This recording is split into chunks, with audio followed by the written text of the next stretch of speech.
নমস্কার, আমি রিমা। আহারে বিহারে চ্যানেলে সকলকে জানাই স্বাগত। আজ আমি তোমাদের জন্য নিয়ে এসেছি ভীষণই সুস্বাদু এবং খুবই কম সময়ে কম উপকরণে হয়ে যায় ভাপা ডিমের রেসিপি, যা ছোট থেকে বড় সবারই খুবই ভালো লাগবে। কারণ ডিম ভালোবাসে না এমন মানুষ কিন্তু খুবই কম আছে। তাহলে চলো রেসিপিটি শুরু করা যাক।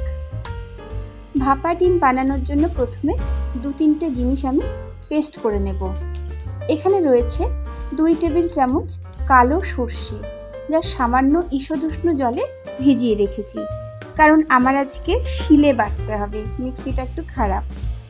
রয়েছে এদিকে 2 টেবিল চামচই পোস্ত, সেটাও গরম জলে বা ঈষদুষ্ণ জলে ভেজানো রয়েছে।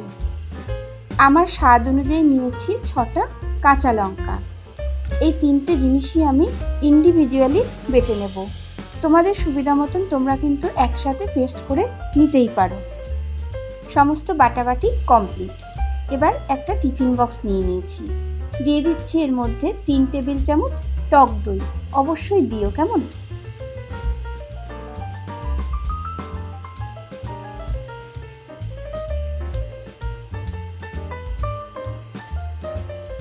ভালো করে একটু টক দইটা ফেটিয়ে নিচ্ছি।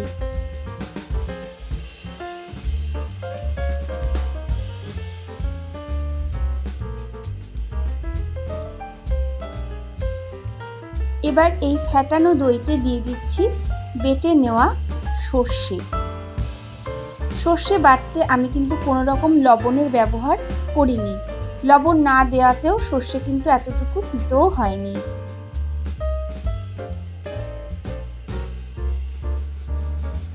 দিয়ে দিচ্ছি পোস্ত বাটা।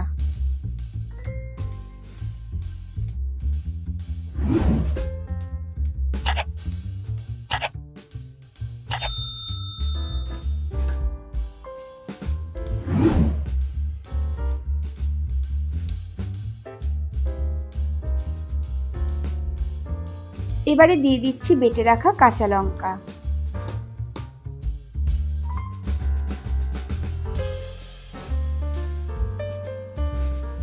দইয়ের সাথে সমস্ত পেস্ট ভালো করে চামচের সাহায্যে মিশিয়ে দিচ্ছি।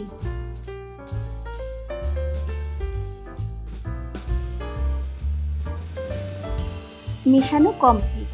এবারে এর মধ্যে দিয়ে দিচ্ছি স্বাদ অনুযায়ী লবণ।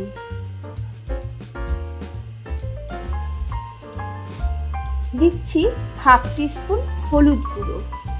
হলুদ খুব অল্প পরিমাণে দিলে হালকা একটা বাসন্তী কালার আসে, যেটা দেখতে কিন্তু ভালোই লাগে। দিয়ে দিতে হবে কিছুটা সর্ষের তেল। ভাপা আইটেম, সর্ষের তেল ছাড়া কিন্তু ভালোই লাগবে না। এবারে সবটা একসাথে ভালো করে চামচ দিয়ে নেড়ে মিক্সড করে নিচ্ছি।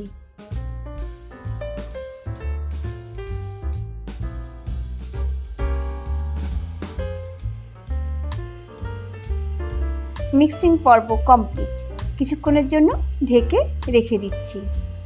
এমনিতেও দেখবে সর্ষে বাটা ঢেকে রাখলে ঝাঁঝালো ভাবটা কিন্তু অনেকক্ষণ থেকে যায়। এদিকে রয়েছে আমার প্রয়োজন অনুযায়ী 4টে পোলট্রির ডিম। ইচ্ছে করলে তোমরা হাঁসের ডিমও করতে পারো। ডিমগুলোর ভিতরে মশলাপাতি যাতে ভালোভাবে ঢুকতে পারে আর না ফাটে, অর্থাৎ ভাজতে গিয়ে না ফাটে, সেই জন্য ছুরির সাহায্যে ডিমের গাটা একটু চিড়ে চিড়ে দিচ্ছি। আবারও বলছি, এটা কিন্তু হাঁসের ডিমেও খুব ভালো হয়। সবকটা ডিমের গা আমার ছুরির সাহায্যে চিড়ে নেওয়া হয়ে গেছে। গ্যাসে বসিয়ে দিয়েছি কড়াই। ডিমগুলো একেবারে সামান্যই ভেজে নেব। তার জন্য দিয়ে দিচ্ছি 2 টেবিল চামচের মতন সর্ষের তেল। তেলের মধ্যে দিচ্ছি 1 চিমটের মতন হলুদ গুঁড়ো, সামান্য লবণ দিচ্ছি। তেলের মধ্যে নুন আর হলুদ একটু নেড়ে মিশিয়ে দিচ্ছি।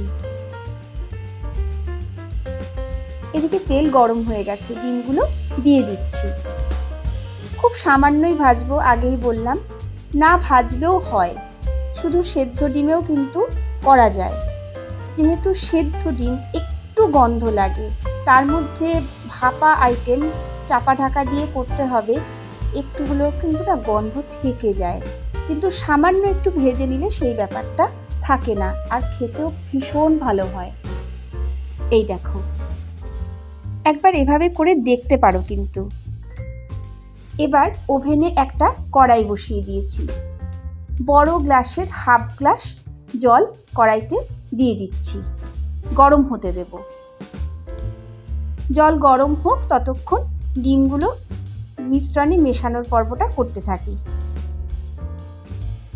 এবারে ডিমগুলো আগে থেকে তৈরি করে রাখা মিশ্রণে ঢেলে দিচ্ছি। মিশ্রণটি চামচের সাহায্যে ডিমের গায়ে একটু একটু করে দিয়ে দিচ্ছি। যারা প্রথম থেকে ভিডিও দেখেছো নিশ্চয়ই তারা খেয়াল করেছো কি কি ইনগ্রিডিয়েন্টস এই মিশ্রণে রয়েছে।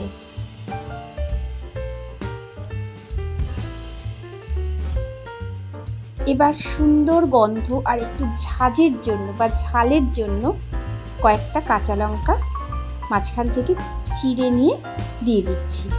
এই লঙ্কাগুলো আমার বাড়ির গাছের, জানো তো, যা ঝাল না।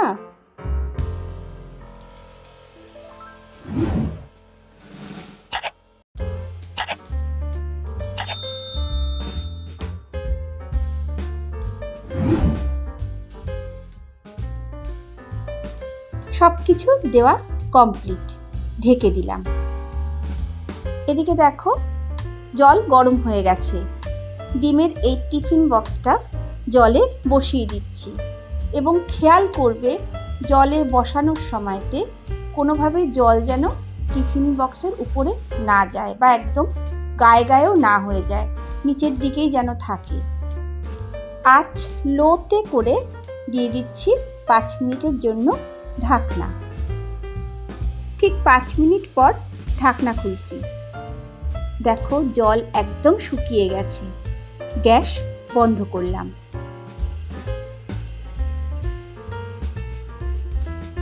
তুলে নিচ্ছি। তুলে নেওয়া হয়ে গেল, একটু ঠান্ডা হোক, মারাত্মক গরম। প্রায় 2-3 মিনিট বাদে ঢাকনা খুলছি, অনেকটাই প্রায় ঠান্ডা হয়ে গেছে, ধরা যাচ্ছে। আহ, কি দারুণ যে গন্ধ বেরোচ্ছে না। একটা চামচ দিয়ে একটু নেড়ে দিচ্ছি। ভাপা ডিম কিন্তু একদম রেডি টু সার্ভ। এই আইটেমটা কিন্তু ভাতের সঙ্গেই ভালো লাগবে। তাহলে বন্ধুরা, আমার আজকে ভাপা ডিমের রেসিপি তোমাদের কেমন লাগলো কমেন্ট করে জানিও। যদি ভালো লাগে একবার এভাবে করে দেখতে পারো, সত্যি বড্ড ভালো খেতে হয়। যারা খেয়েছো তারা তো জানোই, আর যারা খাবে তারা কিন্তু জানবে। সবাইকে অনেক ভালোবাসা জানিয়ে আমার আজকের ভিডিও এখানেই শেষ করছি। সবাই খুব ভালো থেকো। নমস্কার।